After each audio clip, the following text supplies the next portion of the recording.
sebelumnya terima kasih kepada Kak Reza Ervin atas pemaparan materi yang luar biasa. Boleh saya lagi beri aplaus yang meriah Kak Reza Ervin. Dan baik hadirin sekalian, kita akan masuk ke sesi topik selanjutnya, yaitu tentang mental health yang langsung dibawakan oleh Kak Stephanie Gabriela. Untuk itu kepada Kak Stephanie kami persilakan.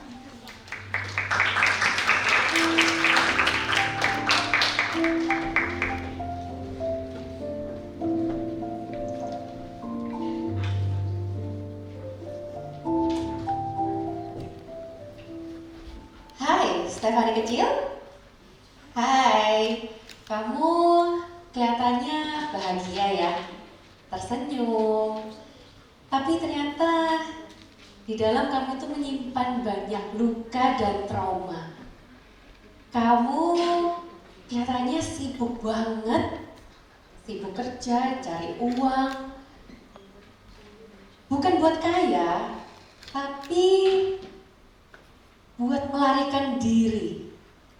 Melarikan diri dari orang tua, melarikan diri dari rumah. Itu yang ingin aku katakan kepada Stephanie kecil, Stephanie di 17 tahun ini. Karena bagi Stephanie yang 17 tahun, menikah adalah kesempatan terbaik untuk melarikan diri dari orang tua, melarikan diri dari trauma dan lukanya. Hai, aku Stephanie Gabriela. Aku adalah content creator dan seorang penulis buku. Mungkin aku belum pulih seutuhnya, tapi sekarang pun aku masih terus berproses untuk terus pulih. Dan izinkan aku 15 menit ke depan untuk menjadi kakak perempuan kalian. Sama-sama kita berjalan bersama untuk mewujudkan keluarga yang kita impikan. The family we wish we had. Stephanie yang kecil berjanji pada dirinya sendiri. Aku gak akan jadi kayak mamaku. Aku gak suka mamaku karena mamaku sibuk banget, gak pernah hadir buat aku. Mamaku kalau marah bisanya cuma nge-silent treatment aku, cuma ngediemin. Itu janji Stephanie yang kecil. Dan semakin Stephanie dewasa, dia akhirnya mengetahui ternyata mama dulu juga digituin sama nenek. Nenek yang sama-sama sibuk kerja, gak pernah hadir. Dan juga kalau ada konflik, dikit-dikit silent treatment. Ternyata pola itu terjadi dari nenek, turun ke mama, turun ke Stephanie. Dan sekarang, Stephanie sudah jadi seorang mama. Ternyata dia pun sempat menjadikan pekerjaan sebagai pelarian. Pelarian biar bisa bebas dari anaknya. Wow, ironis gak sih? Di saat Stephanie yang kecil tuh janji, aku gak akan jadi kayak mamaku. Tapi ternyata Stephanie justru jadi seperti mamanya. Dan akhirnya aku pun menyadari bahwa luka dan trauma yang kita tidak mau hadapi, yang tidak kita pulihkan, itu tuh sebenarnya mereka nggak pernah benar-benar hilang. Mereka tetap ada. Dan justru dia akan terus diwariskan, terus turun-temurun ke generasi berikutnya dan jadilah warisan trauma. Mungkin di sini pada familiar lah dengan term healing. Kalau stres, kalau penat, kalau capek, lagi burn out nih. Healing apa yuk?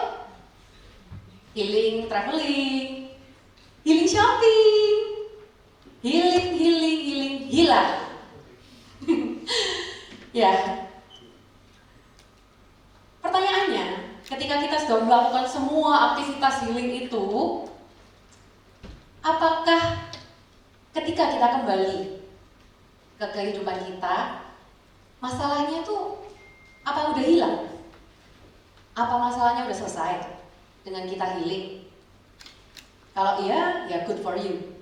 Kalau enggak, Berarti kamu itu sebenarnya healing atau hiding sih?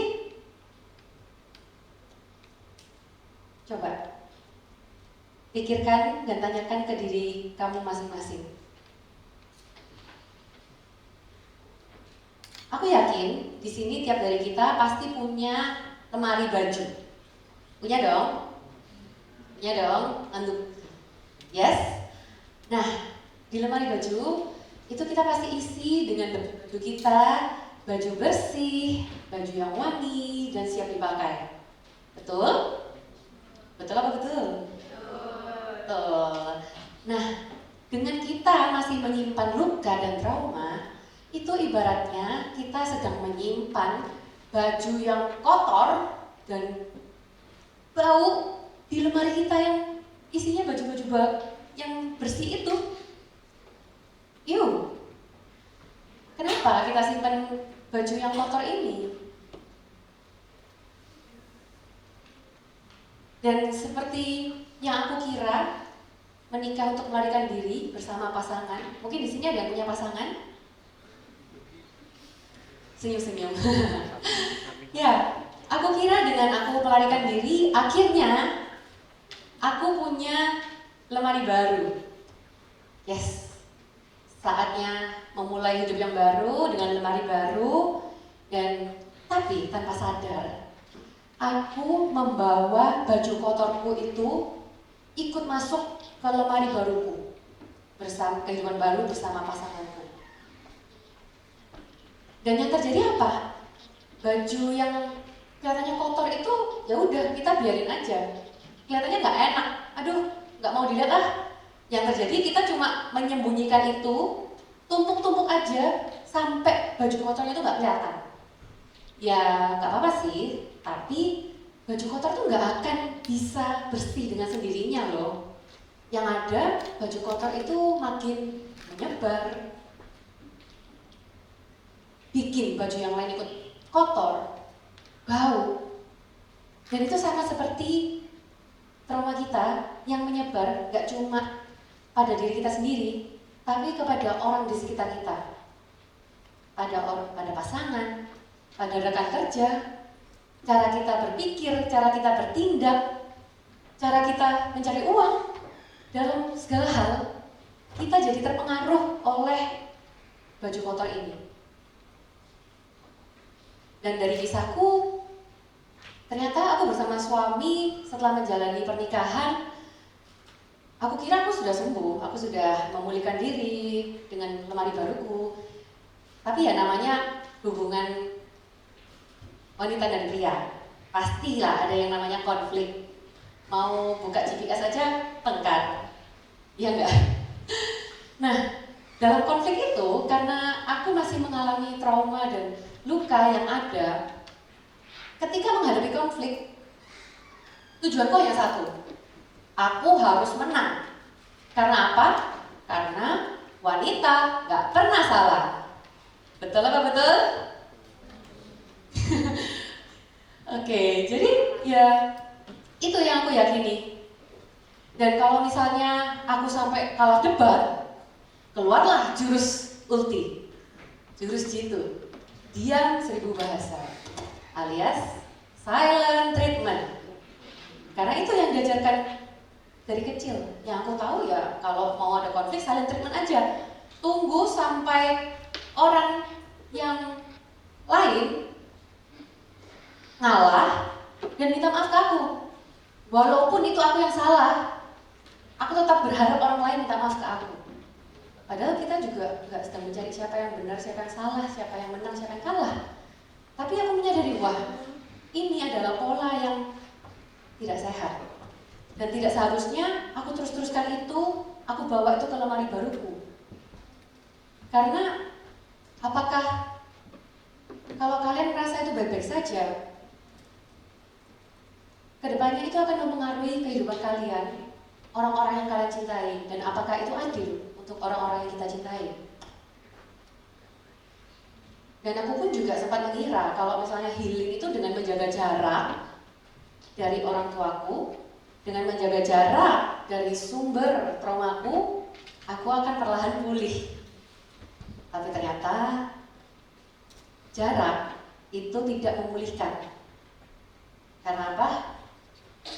Karena ternyata lagi-lagi aku bukan healing, tapi aku hiding.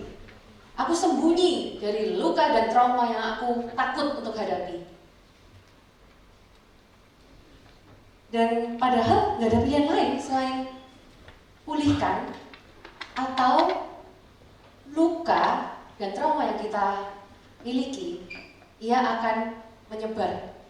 Ia akan berubah bentuk, gak cuma berdampak ke diri kita sendiri, tapi juga ke teman-teman kita, ke sahabat, ke keluarga, ke rekan kerja.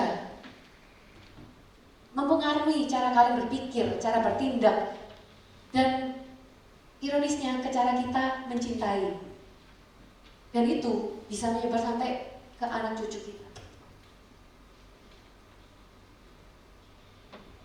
Jadi ketika aku berusaha untuk healing, aku sempat di fase dimana aku tetap produktif, aku tetap terlihat bahagia, aku bisa konten, layaknya orang normal.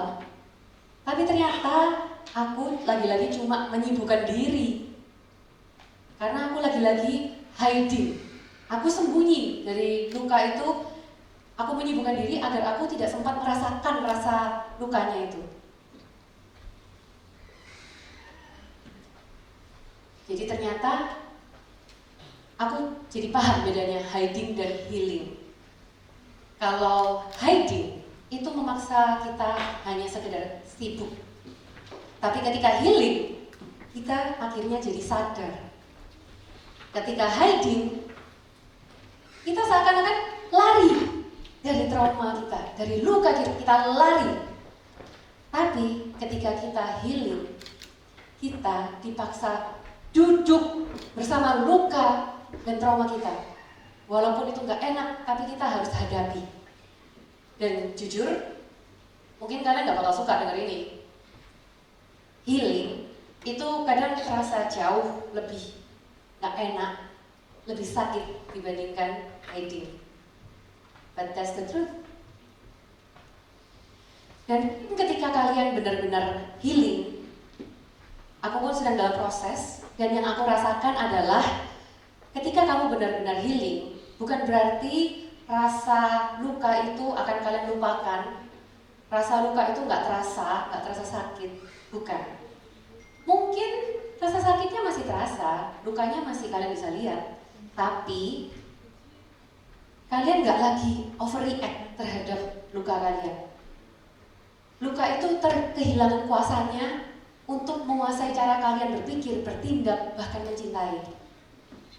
Dan juga kalian jadi bisa membedakan kalau ini respon aku ketika aku yang dewasa atau respon dari sisi kecilku ya. Dan dulu kalau aku bisa bilang aku tidak suka mamaku yang sibuk dan tidak hadir. Tapi ketika aku sudah heal, aku bisa membedakan bahwa aku bukan benci orangnya, tapi aku benci trauma yang diwariskan kepada aku. Dan justru dengan itu kita bisa melihat bahwa luka bukan lagi sesuatu yang datang untuk menghancurkan hidup kita, tapi ternyata luka adalah sesuatu yang datang dalam hidup kita untuk membuat hidup kita jadi lebih utuh. Layaknya sebuah cawan yang jatuh dan pecah berkeping-keping. Kepingannya itu jika kita buang dan kita abaikan, cawan itu nggak akan utuh lagi. Tapi ibarat pecahan keping-keping itu seperti luka dan trauma kita. Ketika kita embrace dan kita pungut, ambil satu persatu, disatukan lagi menggunakan teknik kintsugi dari Jepang, satukan dengan emas. Cawan yang terpecah belah itu kembali lagi menjadi satu kesatuan yang utuh dan justru indah. Dia yang tadinya tidak berfungsi karena dia pecah, tapi ketika dia menjadi utuh lagi, dia berfungsi sebagaimana seharusnya sebagai cawan, dan justru dia menjadi suatu cawan yang makin utuh dan semakin indah. Dan itulah hidup kita ketika kita akhirnya menerima semua luka dan trauma kita, karena luka dan trauma itu adalah kamu. Ketika kita bisa menerima semuanya menjadi satu bagian yang utuh, kita akan jadi pribadi yang lebih utuh dan percayalah semakin indah. Dan perjalanan itu aku mulai dengan menulis buku. Dengan menulis buku itu sangat membantu aku untuk healing. Karena aku mau gak mau harus menghadapi luka dan trauma yang selama ini takut untuk aku buka. Lemari yang selama ini terkunci, akhirnya aku buka. Aku bongkar.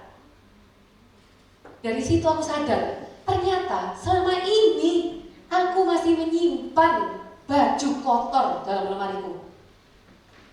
Dengan aku sadar, akhirnya aku mulai bisa menerima dan memahami apa yang terjadi, luka-luka apa yang aku miliki. Dan dari situlah baru ada pilihan dalam diriku dan dalam dirimu juga nantinya. Pilihan untuk meneruskan trauma ini atau menghentikannya. Dan gak harus kalian nulis buku seperti aku ya, tapi semua itu bisa dimulai perlahan. Dengan mulai menyadari luka apa yang kita miliki, trauma apa yang kita miliki. Lalu memahami dan menerima semuanya. Langkah-langkah lain yang bisa kalian coba juga dengan journaling, deep talk dengan teman-teman, dengan orang safe space kalian. Carilah support system. Dan juga kalau misalnya dibutuhkan, jangan ragu untuk mencari bantuan profesional.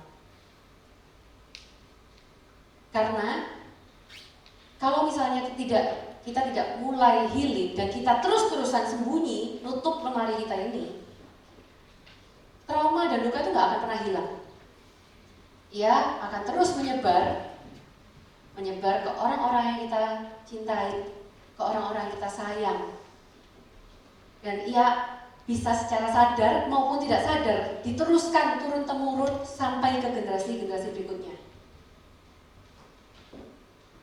Aku Stephanie Gabriela, biarkan trauma ini berhenti di aku dan berhenti di kita. Terima kasih.